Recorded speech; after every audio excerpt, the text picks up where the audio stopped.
Hi, my name is Star. I came here this afternoon to the study room with my friends because I have a test coming up and I really need to study for it. And then this evening I had to play Ultimate Frisbee. I did really good though. I even scored a goal. Go me! But now I'm back at the dorm room and I really need to study. To be honest, I didn't get much done earlier this afternoon, and man, I'm so tired. I'm just ready to fall into bed, but I really need to study. Oh man, what to do? Dang, I'm just so tired. Man, I don't even know why this keeps happening to me. Right now I'm feeling only two words: grief and grit. Man, and I really meant to study. That's why I went there. I went this afternoon to the study room specifically to study for my test.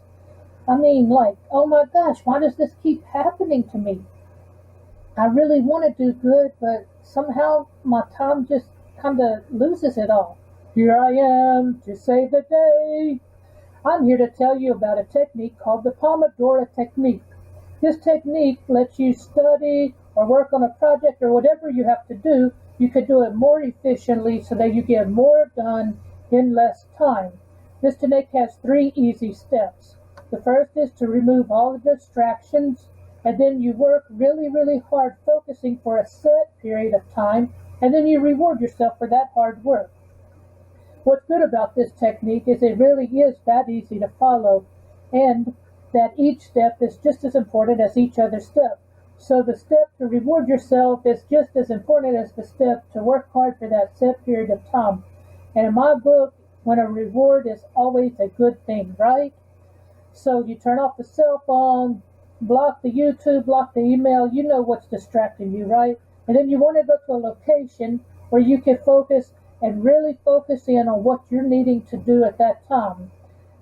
And then you can reward yourself with some exercise, maybe do some chores, or it's really all your choice, whatever to relax, and then you're going to feel better, right? And you can work again. Well, couldn't I just save up my breaks, like work for a whole longer period of time and then have a longer break?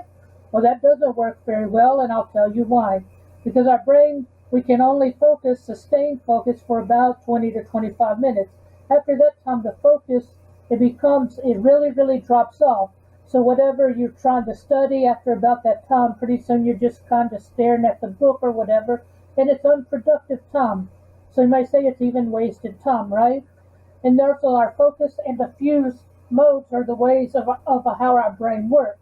So when you're focused, you can only really focus maybe three or four things at a time, right?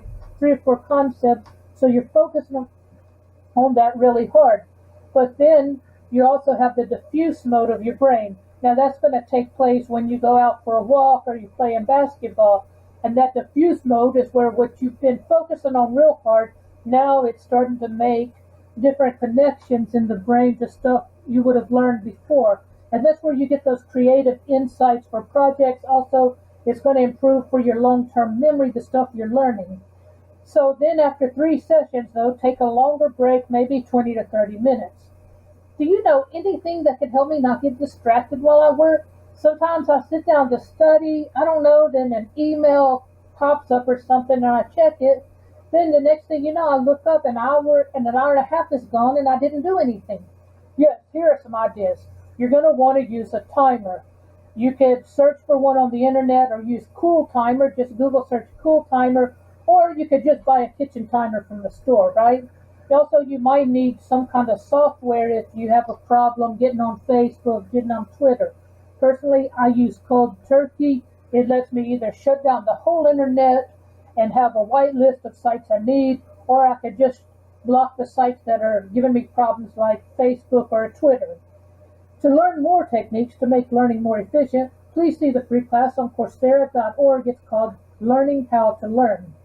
This presentation was completed for partial fulfillment of the honors option of the Learning How to Learn class on Coursera.org. Created using Powtoon.